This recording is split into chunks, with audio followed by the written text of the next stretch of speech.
Welcome to Native Talk Arizona, Native Health's Native American Cultural Affairs program, presented by Native Health and KRDP 90.7 FM. I'm Susan Levy.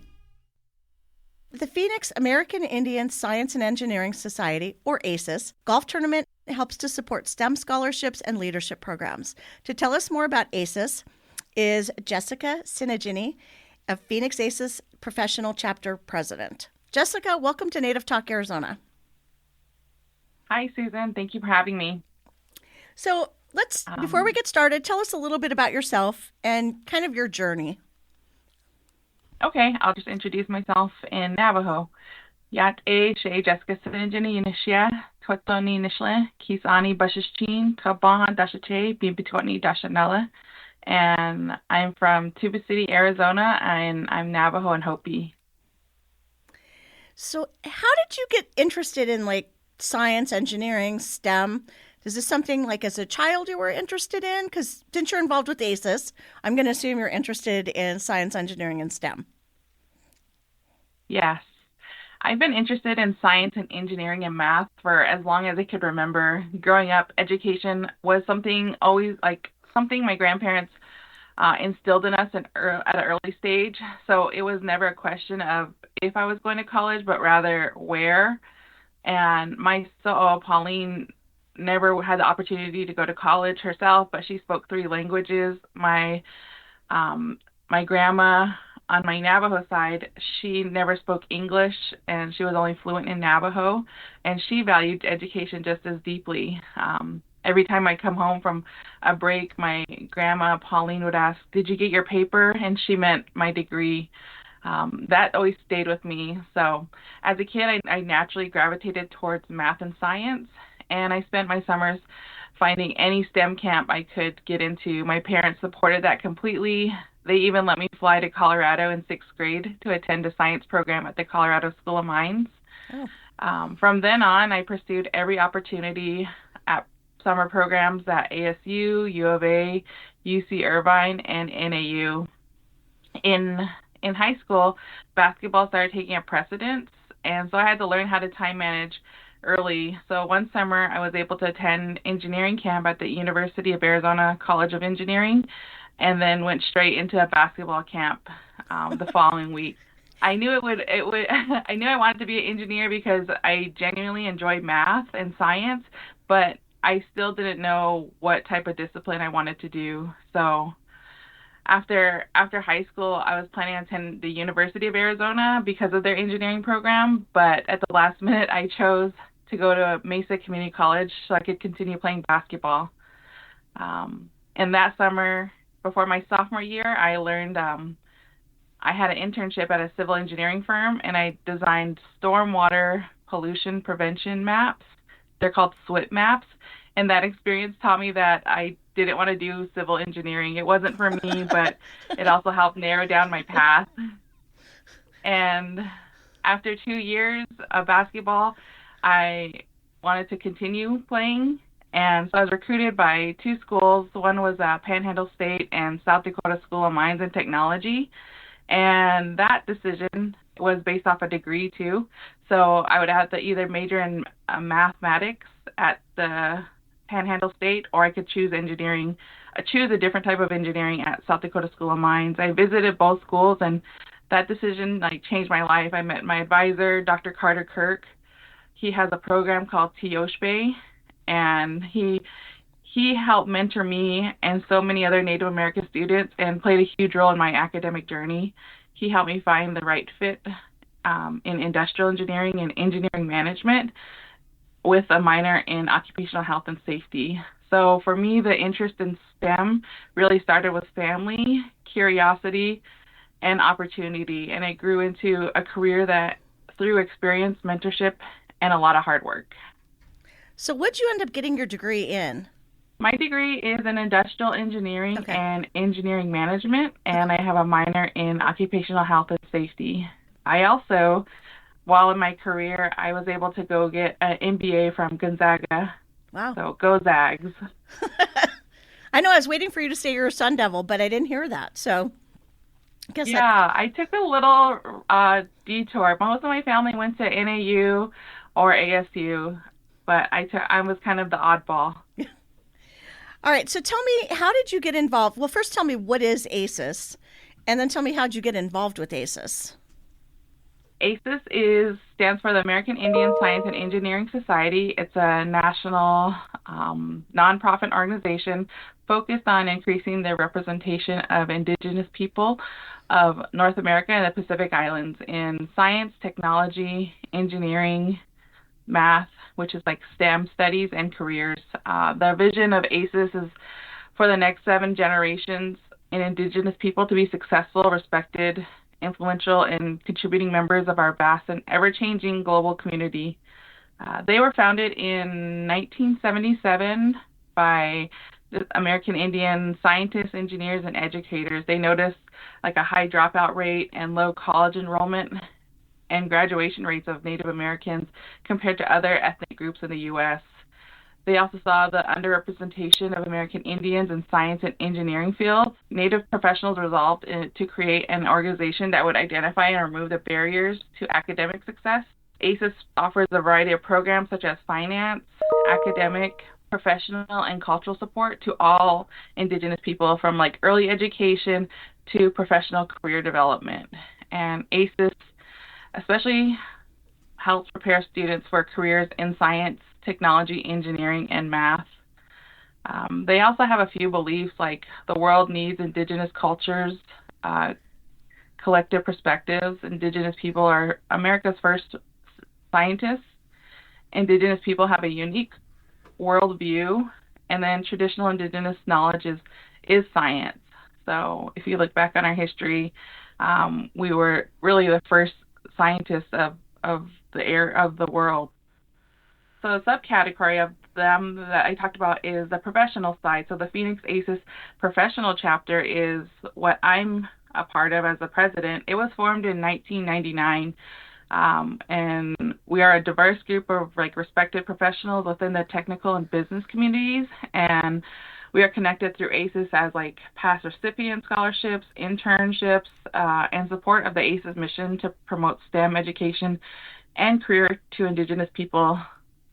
Okay, so you've got the Phoenix chapter, and I know you said it's a professional chapter. So can students, if they're interested, let's say they're going to ASU or MCC or wherever, do they work with the professional chapter, or is it like a student chapter separate?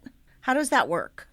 So there's ASIS National, so Okay. that's the overall organization. Okay. And students are able to join, and I think that's where I came into it, is as at South Dakota School of Mines and Technology, we had an ASIS chapter. So I joined.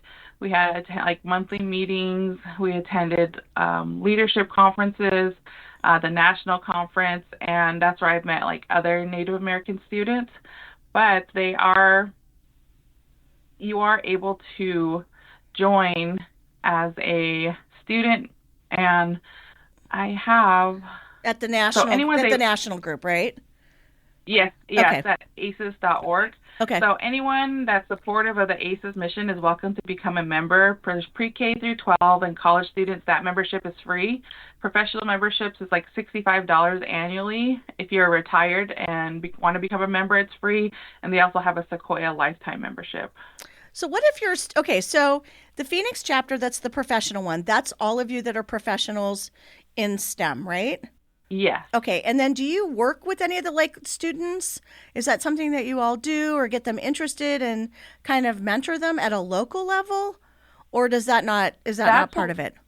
That's what we're working on. So our chapter, we're restarting since COVID. So we are in a growth phase right now. So we would like to give back to the Phoenix area and tribal communities through community service, like sustained partnerships with small and larger businesses, tribal governments, and other nonprofits that value diversity, and then increase participation and interest in careers in science, technology, engineering, and mathematics.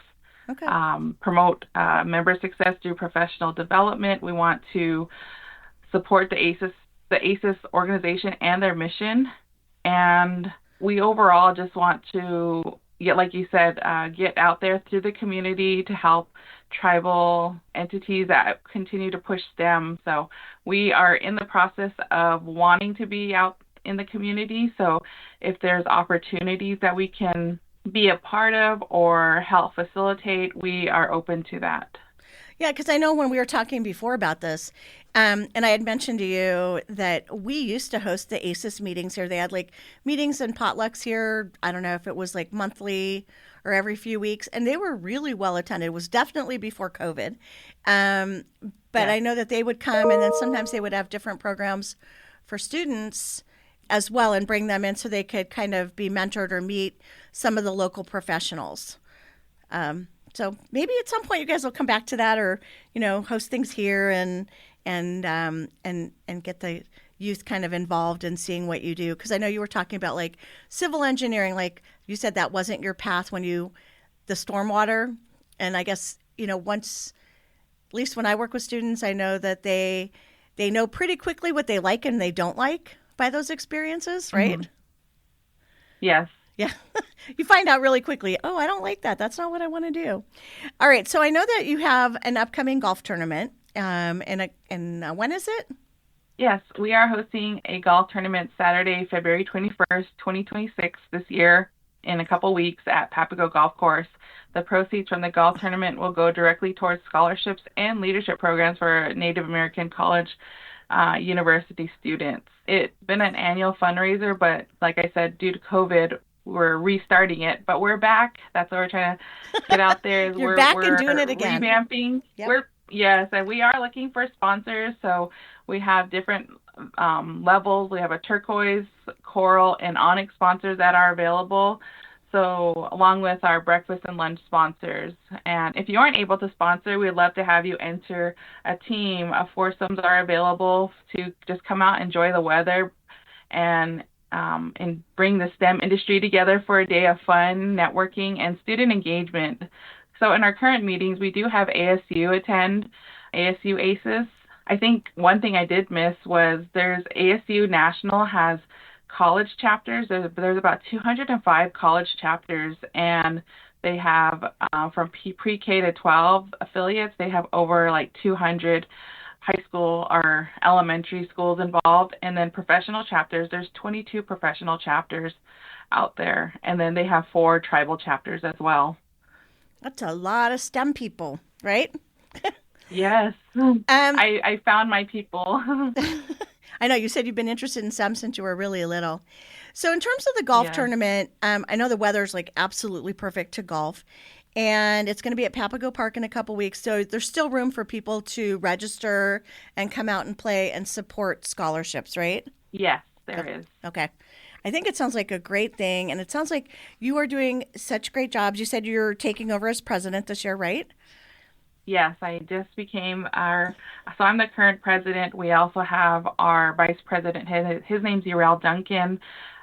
We have our secretary. His name's Jared Rule. Our treasurer is Martin Manuel.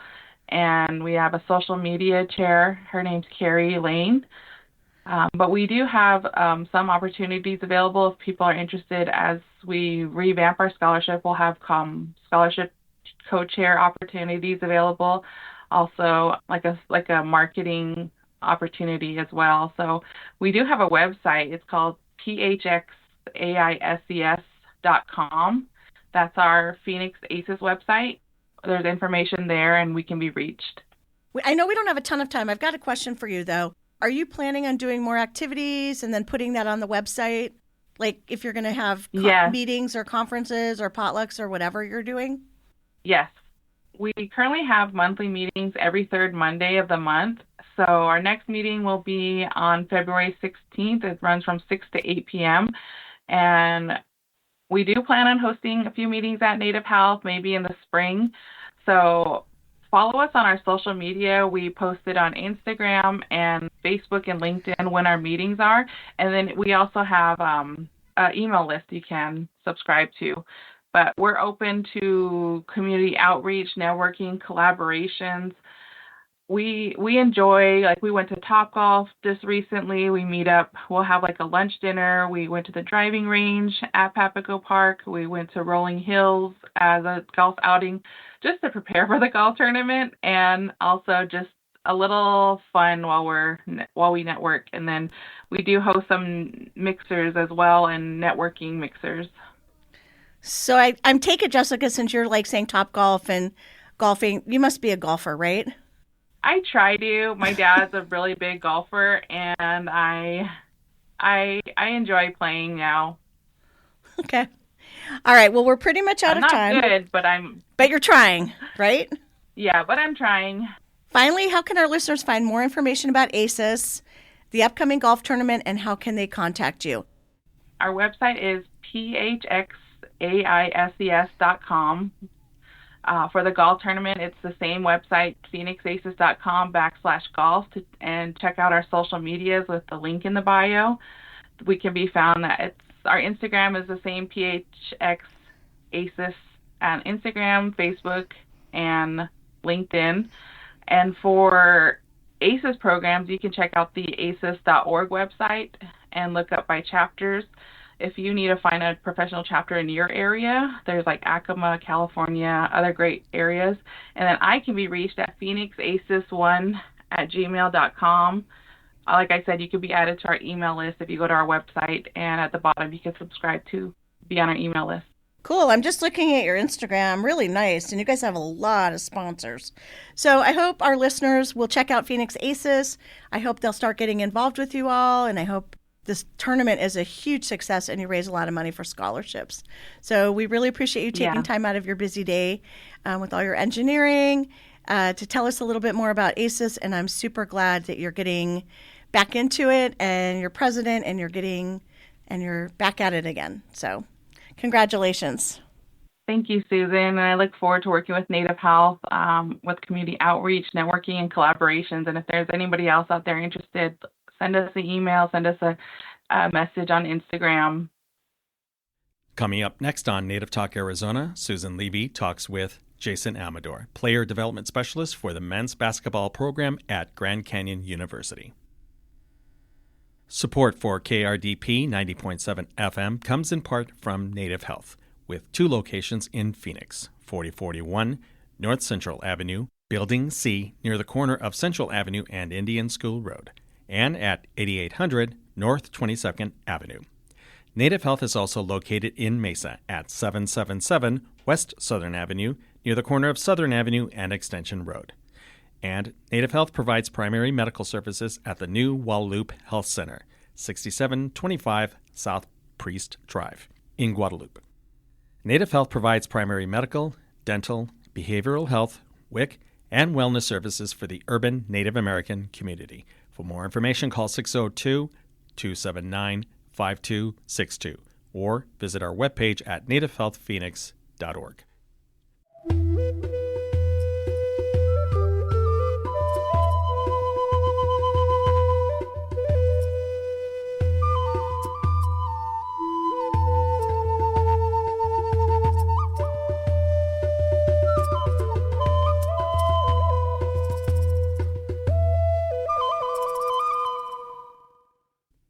Welcome back to Native Talk Arizona, Native Health's Native American Cultural Affairs program, presented by Native Health and KRDP 90.7 FM. I'm Susan Levy, and with us today is Jason Amador. He's a motivational speaker and a player development specialist for Grand Canyon University for men's basketball. He was a former GCU men's basketball player as well. And Jason, welcome to Native Talk Arizona. Yeah, thank you for having me. I'm super grateful to be here, and I can't wait to get things going. You have a great story. So before we get started, tell us a little bit about yourself, your journey, where you grew up, how'd you get interested in basketball? Yeah, so as you stated before, my name is Jason. So I'm a proud member of the Colorado River Indian tribes located in Parker, Arizona. So I grew up there. My mom's Navajo, my dad's Mojave and Quechan. So for me, I grew up on the reservation in Parker. And, getting into basketball was something I loved from a very early age. And from there, I went on to go play high school basketball, and I was lucky to get a scholarship to a NAIA school called the University of St. Catherine in San Diego. So I played there for my 4 years. I got my bachelor's, and kinesiology, exercise science. And then from there, my senior year, my school shut down a month before graduation. And luckily, I was able to graduate. And from there, I got a chance to go play my last year out at Grand Canyon University, where we won the WAC conference and where we went to make a March Madness appearance. And there, just about 2 weeks ago, I graduated my master's of science and leadership. So now I'll be starting my doctorate's program next month. Wow, congratulations. Yeah, thank you so much. I appreciate it. Okay, so what did you get your master's in, or what did you get your master's in? So I got my master's in science and leadership. So really going Sorry, through you just said that? Yeah, no, you're just going through the organizational leadership, and going into business or going into any other programs in the future, really kind of establishing what a leadership looks like, and a healthy leadership from that. So that's really what got me interested into it, because it's such a diverse degree where I can go any path I want to. What are you going to do your PhD in? So my PhD, I'm going to go through organizational leadership development and qualitative. So from there, just doing research and how I can, become myself as a better leader. How can I go through programs if I want to start my own business? How can I, establish a leadership in my part? So what do you want to do? So for me, growing up, I had a lot of dreams growing up, but for me, I definitely want to stay in the basketball world. Okay. And, basketball pulls you in so many different ways. I can go into coaching, I can go into front office work, I can go straight into player development, any type of, career path I want to go into. So with this degree, it'll help me into any field I go into. So what would be your dream job? See, my dream job would be, to get a head coaching position, whether at the Division I level or even possibly NBA level. Okay. And from there, being able to make those connections, you can get pulled into any type of workforce, going into front office, being like an assistant GM, being executive, VP, stuff like that. So definitely want to stay at the higher level at Division I or NBA. So have you been doing any work with the groups in town, like NABI or any of the other groups? Yeah, so I've been working with NABI for a while. I actually this past summer when NABI was here in Phoenix, I was a keynote speaker for that. So I got to go out there and speak in front of all the kids and all the youth that traveled all across the country and the world to like 270 teams or something? Yeah, you got teams from like Alaska, New Zealand and stuff. Yep. So it was cool. My first speaking engagement at NABI, it was really like an auditorium. It was packed out. There's really no seats left, and everyone was kind of fascinated to hear my story. And a lot of kids came up to me after, kind of sharing their experiences about it. Stuff we shared in common, and they really enjoyed the speaking engagement. Okay, so you're doing motivational speaking as well as getting your PhD. All right, so let's back up a little bit. How'd you get interested in basketball? Yeah, see, for me, I was always an athletic kid. My parents kind of really instilled into me to get outside and start doing stuff. So for me, growing up, I remember the first day of kindergarten, I had a best friend. His name was Damien. I consider him a brother. And I remember we didn't know each other. First day before class, 10 minutes before class, he has a Pop-Tart. Pop-Tart comes with two of them. He gives me one. I have one. And from there, a brotherhood was instilled. So he got me into basketball, he just being around him, and he got me into it. I was more into football growing up. So for him, he loved basketball, and I love basketball too, and both very competitive. So from the very first day, he was always trying to get me to be just like him. And, because he was always more developed than I was, he'd always dribble the basketball better, shoot better than me. So I was always kind of chasing that. And we always got competitive. There's times we didn't talk for a week because we played basketball one-on-one and someone won. And then it was just a really, So he won? Yeah, he won. A competitive brotherhood. But for me, going into it, I just developed a love for the game through that. And I remember the day before sixth grade, his a little brother and his mom and his grandma, his sister and his other brother and his cousin were traveling to Phoenix from Parker to go to back to school shopping. And I remember my dad and I and my family were in Vegas getting hats made for our local reservation team called Arizona Outlaws. And I remember being outside Lids waiting for the hats to be made, and I was super excited to show these guys, what these hats are going to look like, for our team to show. And I remember sitting there, and I remember my dad getting a phone call, and this was the first time in my life I've ever seen him kind of act in a way where I'd never seen before, kind of caught off guard. And then he brought my mom outside.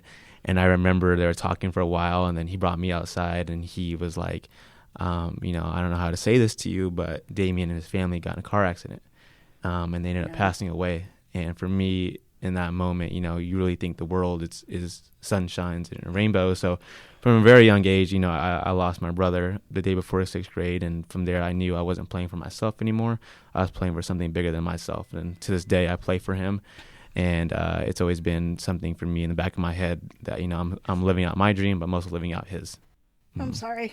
Yeah, no, it gets me emotional too. But I know he's watching over me, and I just know he's proud of me, and I'm trying to make him proud and his family proud. So. And you're striving for more. Striving for more. Okay. All right. So you've been playing since you were like in kindergarten. So I don't know how old you are, but I'm going to say it's been a while. Been a while. Been a while, yeah. Okay. And then I know that your basketball journey had challenges. So I was reading the article, the Navajo Times, or somewhere along the way, that you had been named to the McDonald All-American team your senior year in high school. And then I know you also had to have like hip replacements, right? Yep. Which is like really unheard of in somebody in their 20s, correct? Yes, very unheard of, yeah. Like ever? Like I've never heard of that. Yeah, so the hip surgery I got was a double hip arthroscopy where they go in and, they go in with a needle and they go in 2 cameras and they shave off the bone.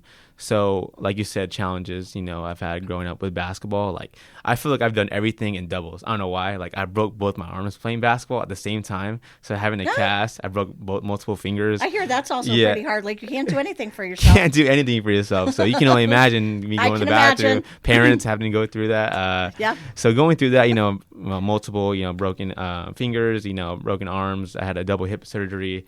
So, for me, like, growing up, there was a lot of challenges in my life that I've saw from a really early age. From losing a brother early on, coming from a small reservation where college coaches don't really typically come to recruit, as they go to bigger schools such as Phoenix, such as Las Vegas, LA, stuff like that. So for me, I didn't know what the whole basketball recruitment world looks like. I didn't know how to reach out to a college coach. I didn't know how to develop a film, how to send it to people. I didn't know any of that. So for me, there was a lot of challenges that I grew up with, and just coming from a small reservation. I shared a room with my sister my entire life. My backyard is literally the desert. So like there was stuff that I had to overcome, and it was definitely really hard in the beginning. But fast forwarding to my sophomore year at the University of St. Catherine, I had noticed I had double hip pain. And I knew people told me, oh, your hips are probably sore. Just, stretch them out, do some yoga, do something like that, right? So after my first year was a COVID year. So COVID, we won our conference. We were supposed to go to a national tournament on a Monday. It was Saturday. Coach calls us and says, hey, season's been canceled. So done. So my first season went like that. So, oh, gosh, I don't get to go to the national tournament. And, now everyone's being sent home. This is when the whole thing started taking into effect. And I didn't know what basketball was going to be for me at that age. And I noticed my hip pain started to increase. So I started going to the doctors at my local IHS. And my case was pushed back all the way to the end, because, there's a lot of lives being taken. So, mine wasn't a priority. Right. So for like a couple of months, almost half a year, and I was going through hip surgery. I was going through all this pain. And then finally, I got approved to get an MRI. After all the stuff wasn't working, my yoga, stretching the hips wasn't working. I go in, and the doctor literally is telling me, like, your ligaments are all fray. They're all torn up, like, because your bone is rubbing on these ligaments every time you get into a basketball position. And he's like, you need to get the surgery or you won't be able to play basketball anymore at the level you want to.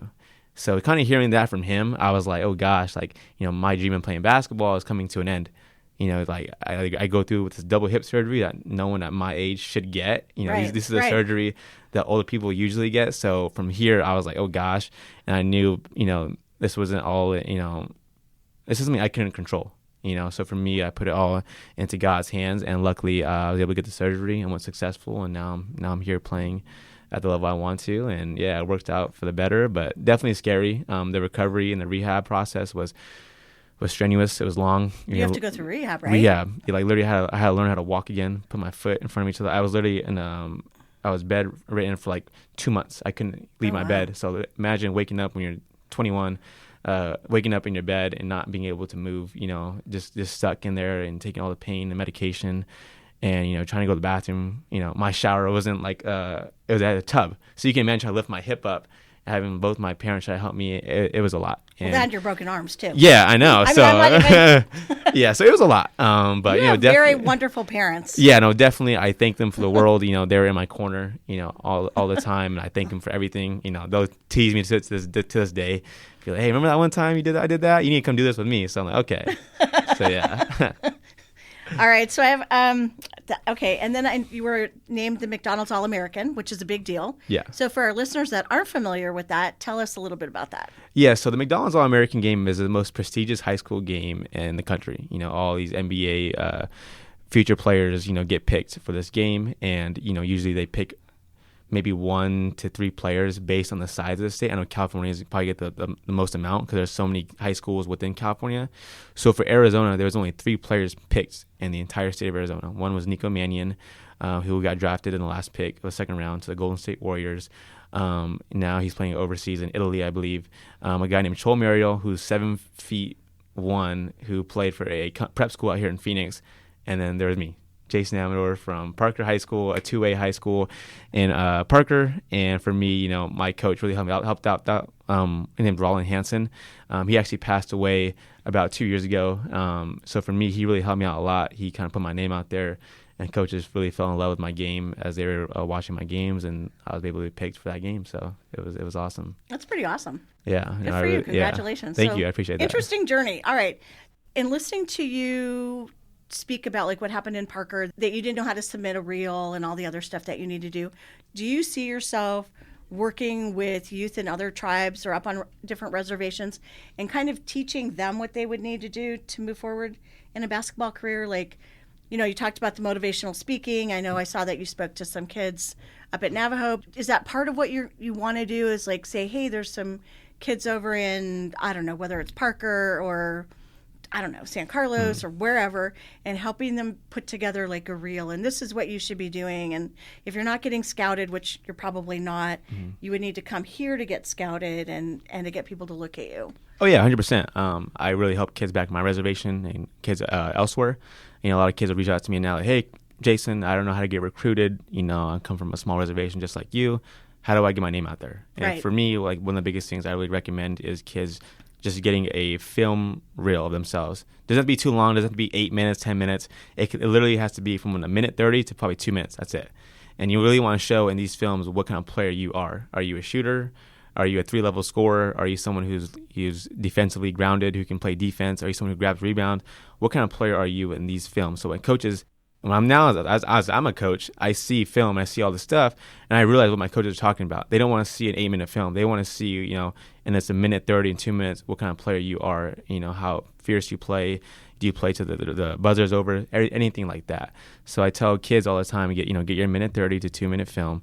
And then your first picture when you play the video should be a picture of you, your GPA, your high school year you're graduating, and what position you are, guard, center, whatever it is. And you do that, and you send out, going off to all these email, you go on the website to any university you want. You can go look up Arizona State University, and you can go into the coaches, men's basketball, and you can find all their emails. You say, hey, coach, blah, blah, blah, I'm so-and-so from this high school. I'm really interested in your school. I really want to play at your school. This is my stats. And include your film and send it off to them. So, Jason, how important is GPA really? I mean, obviously it's important. Mm-hmm. You need to go to school. You need to graduate. You should do well in education to further yourself. But, like, in the film reel, is that really important? You know what? As a player, I probably shouldn't even ask that, right? No, that's a good question. As players, do you think what matters on the basketball court, right? But before you perform on the basketball court, you got to perform in the classroom. So I tell kids, there is so many kids in the United States, let alone the United States. Now we're talking about kids overseas, international, and everyone's trying to compete for one spot. And there's only a certain amount of schools, a certain amount of roster spots on these schools. So there's a player just like you. So coaches will literally have a player like, all right, we got player A, player B. They have the same stats, same skills, same shooting. Now they start to look at things that kind of differ. All right, this kid has a 3.8 GPA. Player B has a 2.5. He's not college ready. We don't have to spend all this time hassling him, trying to get a tutor, trying to get his grades up. This kid, player A already knows what he wants to do. All right, good point. It's so much like now in college basketball, you have like NBA players coming back that play in the G League that can come back and play college basketball. So now a lot of Division I schools at the higher level aren't trying to recruit high school kids unless you're a 5-star or a 4-star kid. A lot of these kids are like, well, I'd rather grab someone who's in the portal who played at 3 different schools at Division I level already that knows what it takes to be college ready, instead of getting a high school kid who's like, all right, make sure you turn in your class, make sure you show up to class. This is what practice starts. Make sure stuff like that. So a lot of these coaches are already trying to go for, guys that have already played college basketball, seasoned players, and guys that already played in the G League, and what it takes to come back. So grades are definitely a huge factor. I guess I'm glad to hear you say that for our listeners that don't think that grades are very important. So anyway, all right. Yeah. Okay, so you're player development specialist at Grand Canyon University. So what do you do? Like, do you have a bunch of high school students stand in their stuff and say, I want to play? Mm-hmm. Is that what you do? Yeah, so a player development specialist, what that is, so with the guys we have on the team. Just guys? Yeah. You don't do any of the women's? No, so I'm strictly for the men's basketball program. Okay. So I'm on the men's coaching staff. And so of our 15 guys, my job as a player development specialist is to make sure that these guys are developed through the season, right? So one guy, if he's struggling to make quick decisions, my job every day before practice or after practice is to get him in the gym, work on his shot, work on his decision making, work on all these different skills that he needs to work on. So I sit down with these players and kind of really understand what their goals are. I'm trying to meet their goals. If someone wants to, like, all right, I can't finish through contact, we'll get the pad out and I'll put them in situations where they have to finish over defenders, anything like that. So that's just player development on the floor. Then I got practice. I'm on the scout team. So what scout team is the guys that towards the end of the bench that don't play, plus me, will go on and we'll say we play Oregon State on next Wednesday. We'll go through their film and we'll find out all their plays and all the personnel, all of their starting five, and we'll mimic them. So let's say I'm number 12 for Oregon State, and I like to drive right, and I shoot long threes. So I'm doing that in practice against the real starting five. So that we put these guys, like, all right, this is their actions. We're running through all of Oregon State plays so that game time we know how to guard them and how to defend them. So that's in practice. And then off the court, I do a lot of film, personnel, breaking down the team we play, their clips, all the guys' habits, tendencies, stuff like that. And I work with analytics too. So kind of just doing, I have my hat in my hand and a lot of everything, That's a lot. Yeah. I didn't know you guys did that. I thought you just go out and play. No, see, that's what everyone thinks, but there's just so much. Obviously, I'm not into basketball. Yeah, like we record every one of our practices. So I go with the players like, hey, like, this practice, you didn't have a good practice, so take a look at it. We'll come in for 15 minutes, take a look at it. All right, this is what you did wrong. This is what we should work on next week, stuff like that.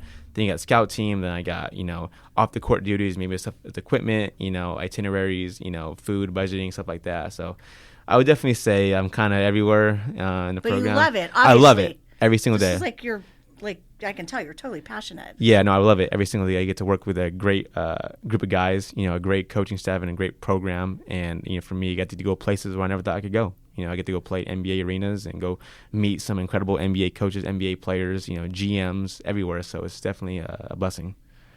Very cool. All right. So what gave you your motivation for all this? So for me, growing, from the very early age, my brother, I passed, that's one of my biggest things is to learn how to do stuff, not for myself, but for things bigger than myself. So for me, that really motivated me, and just seeing the kids from my reservation, right? When I go back and I do camps and I speak to the kids at my local reservation, I can kind of see myself in them, and I can understand, how chasing your dreams, can be really scary at first because you don't want to fail. And for me, I really try to do as much as I can that I can show these kids, like, hey, if I can do it, like, you can do it. It takes a lot of hard work, dedication, and perseverance, resilience, all that stuff. And I always believe that if you're going to be great at something, you're going to have to go through something in life. And, for me, I kind of, as I grew up in life, I went through all these challenges and trials and stuff like that. I kind of knew, like, the blessings that were to come, I wasn't ready for them yet. So I had to keep going through a phase, keep going through another phase. Like, all right, I'm not ready yet, but this is all making me into the person that I need to be able to receive these blessings. So for me, growing up, like, my motivation is the kids behind me and kids looking up to me and everything, and try to be the role model that I am. Like, I've never drank a day in my life. I've never smoked a day in my life. So there's things I want to try to do, pursue higher education. I'm trying to, be at the Division I level, which, I am now, trying to get into coaching, just stuff where you don't typically see Native Americans, at, so I'm trying to, really put on for, my people back home and people all over, the country and the world to show them that anything is possible. That's awesome.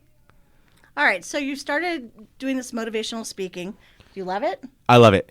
For me, what's crazy is, like, You're parents. very charismatic. Sorry, I didn't mean to interrupt you, but very charismatic. Oh, thank you. And very, so very engaging. Yeah.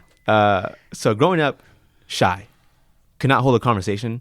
I find that hard to believe, like, but okay. My mom and dad would have forced me at family gatherings, like, hey, go talk to your uncle. And I'd be like, no, I'm not doing that. Like, I was so scared. Wouldn't raise my hand in class. Like, I could not, if I had a presentation in class, my hands would be sweating. I'd be like, my voice would be trembling, all this stuff. And as I got older, people kind of told me, you got a story, with your school shutting down, your hip surgery, you're losing your brother, all the stuff you had to go through at a young age to get to where you are today. It wasn't like I was a really good basketball player out of high school, was a 5-star, and Coach Drew from GCU recruited me, and that was it, boom. Like, there was stuff I had to go through in my life to get to where I am today. And what good is a blessing if you don't share it with others? And I feel like my life, I was put on this earth to serve other people. So when I go around and I go speak to kids, if I could change one kid's, life, or one kid, if he believes in himself more than when he first came in here, then I've done my job. So for me, that's one of the biggest things is I really try to give back in any way I can, doing public speaking engagements, motivational speaking engagements, doing basketball camps, just trying to, shed light into these kids' lives that, that you can do anything you want in this life. I want to know, what kind of workout and training regimen do you do? Yeah. Sorry, way off topic, but just curious, and oh my gosh, I can't believe the amount of time, looking at film. Obviously, I'm not into basketball. You make it sound sort of interesting. I don't know, it's not my thing, but what kind of workout and training regimen do you do, since you say you're working with the players and stuff? Yeah, so just got done playing my last season last year, and then now I'm still playing. I'm in every drill, every practice. I'm playing with the guys, everything like that. So I kind of take similarities from the workouts I did when I was a player to where I am now. So for me, that involves a lot of getting in the gym before guys. I work out guys or before practice and kind of working on my handle, working on my shot, working on, my touch, working on making reads. And then we go into the weight room part of it, right? So that's a lot of power, a lot of strength, explosiveness, quick agility, lateral quickness, stuff like that. Because basketball is a lot of stop, go. Left to right, stop, go. Yeah. A lot of lateral movements. A lot of lateral movement. It's very, fast paced. So for me, I try to put myself in situations like that on my own time, to where I'm making a cut, I'm making a back door, or I'm doing a crossover, or I'm trying to go super high. And I know the big man's about to try to block me, so I got to maintain contact with that. So I'm really putting on working out, I'm hitting the weights hard, I'm doing a lot of trap bar deadlift, bench press, a lot of fast stuff, just stuff like that. Do you run too? I run. Yeah, I do. I run a lot. Running has been a huge passion of mine. I always told myself, if I didn't go into basketball, running would have been my sport. So very cool. All right, I'm impressed. So do you think it's really important for youth to get involved in sports? I mean, you talk about when you were growing up, the desert was your backyard and things like that. But do you think that's a good way for youth to kind of stay on a path and not, especially when you enter adolescence and there's all kinds of external factors and you're swayed by your friends? I think it's a good idea to kind of keep you on a straight path, and education and moving ahead, or? Yeah, no, I think it's very important if kids can get involved in youth sports early, just because, as you're growing up, sports really teach you a lot about yourself. There's a lot of lessons in sports, right? You might go into a game and your team won, but no one passed you the ball, right? You don't really feel that same type of, happiness as your teammates do. You didn't get the ball. So a lot of, you're kind of sad and moping around. That's how I was. I didn't get the ball. Even though our team won, I should be happy, but I'm not as happy as I should be, right? So and lessons like those is kind of showing that, it's bigger than yourself. Not only did you win, but the whole team won. Everyone won. So you won. So kind of look at it in a way like that. There's a lot of lessons that you can learn from basketball. And for me, that orange ball just brought me to a lot of places that I never thought I would be in life, in playing in front of 15,000 and the Phoenix Suns arena. I never thought, me playing in my backyard where it's all dirt and gravel. I like that. I've never heard an orange ball, but okay. Yeah, could take you to, places like that. And just the amount of friendships and relationships that you can make through the game of sports, right? There's a lot of ups and downs. You could be doing really good, and then you could have a slump. How do you deal with that? How do you battle adversity? And that's when you start learning a lot of different character qualities about yourself. I got through a tough time in basketball. I showed a lot of resilience, perseverance. I have a lot of faith. All these different types of qualities that can go into can really shape you into how you are in sports. Some people just think, going out and kicking a soccer ball, it's just that's the game. But there's so much behind it as you look, as you grow into it. So I really encourage the youth to get into sports and kind of doing something that they love. But it sounds to me you're pretty exceptional. I don't know how many. We've done a lot of interviews, and not everybody has that kind of attitude and comes in and presents like that. I don't know, pretty exceptional. All right, so I don't have a ton of time, but I do want to ask, what do you plan for the future? I know you're going to get your PhD. Super exciting. Sounds like you're going to continue to work with the youth. Yep. Whether at Crit or wherever. What else are you thinking? So for me, obviously I want to continue going into the basketball world. Maybe I play development specialist now. Maybe I'm an assistant coach in the future. Maybe I'm a head coach in the future. Maybe I'm a GM. I really try to do my best and dominate my role where I am so I can get the role I want in the future. And I know basketball will pull me in a lot of different ways. I've had a lot of great mentors, and they told me, I wanted to be this growing up in the college basketball or NBA basketball, but I met someone else and pulled me into this type of work. So kind of just knowing and kind of be open to all opportunities within that. There's a lot of stuff I want to do, especially, being like a motivational speaker, going out to speaking to reservations. Like I'm doing a lot of schools and reservations this off season. So I'm super excited for that. And, I'm actually going to be an MC for the Future for Kids charity organization with the Phoenix Suns and Mercury on February 9th in the Suns Arena. So this is my first time being an MC, so I'm really excited. These are all different stuff that I've always wanted to do. They made a good choice on you. Yeah, there's always stuff I wanted to do. Like I want to get into fashion. I want to get into maybe acting. I know one day I want to be an Ironman, do the triathlon, stuff like that. So there's a lot of stuff that I want to do. And I just don't really want to be content with myself. I only get one life, and I want to kind of use this in life to do everything I can with the highest ability that I want to do, so other people can see, whatever it is you want to do. And I keep referring back to it, but like you can really do anything in this life if you really put, all your hard work and dedication into it, and just know that you're going to fail multiple times over and over and over, but eventually you're going to win. Well, I think you get lessons out of when you fail. Exactly. I mean, you've always learned something, and I think everybody, and it goes back to everybody that you meet, will add to your story. I mean, everybody has a story and there's reasons why you meet people. Yeah, exactly. You do things. Exactly. Yeah. There's that in between phase, your goals, and from you starting your goals, and there's that time where you feel like you're stuck, and that's some of God's best work is in that phase, because He's building you up to the person that you need to be able to see these blessings. So, Jason, do you tell kids not to take shortcuts? Yes, I do. And why? There's a lot of shortcuts, that could be, a lot of people are, in this world called basketball, players are getting paid at the highest level now. Yeah. Players are getting paid over $1 million to play this game of basketball, which is insane. I think that's crazy. Insane. A lot of these kids are making so much six-figure money. It's insane to play this game of basketball. And I tell kids, everyone wants to achieve that. Everyone wants to achieve the fame. They want to achieve the money. They want to achieve the media attention. They want to achieve all these different types of things. So they start trying to shortcut stuff instead of trying to being grounded to yourself and doing the work, day by day. And just know that if you're just trying to chase the best for yourself, and if you're trying to chase the money, the media attention, the fame, all that stuff, then it's only going to short yourself. So I tell kids, every time you're playing, kind of remind yourself why you fell in love with the game of basketball. When you're a kid, you don't think about, I want to make millions of money. You're just like, I love the game of basketball. It's like a emotional, distraction for me. I get to go out there and everything just goes silent. It just, all my problems go away, all they fade away. So for me, kind of reminding kids just to be grounded in who you are. Remember why you fell in love with the game of basketball, and just know everything else will come with it. That's not the main thing. That's not what you should be chasing.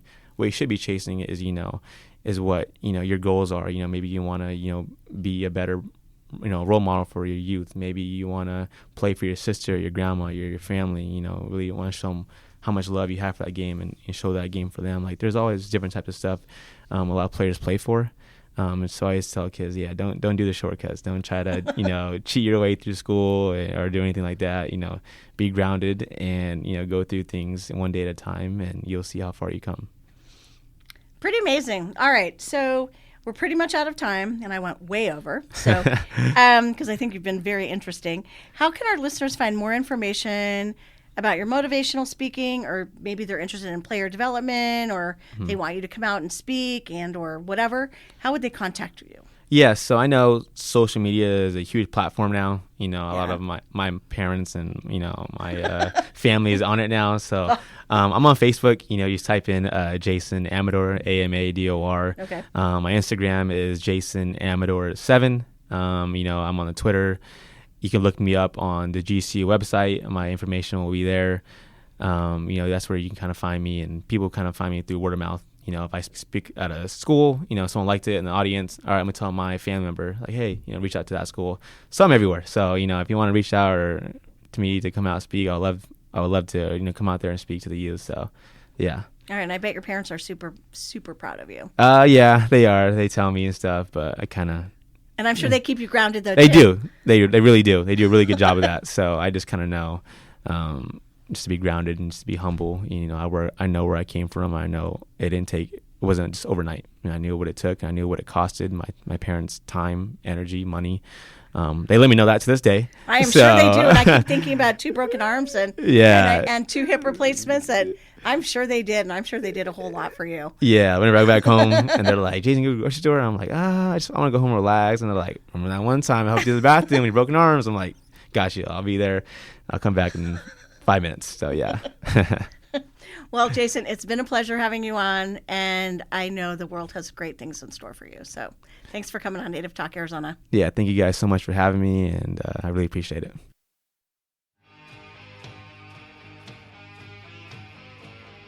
Thank you for listening to Native Talk Arizona, presented by Native Health and 90.7 FM KRDP. Our executive producer is Susan Levy. Sound engineer is Javier Quiroga. We hope you will tune in again next week. If you have any questions, please reach us at nativetalkaz@listen2krdp.com.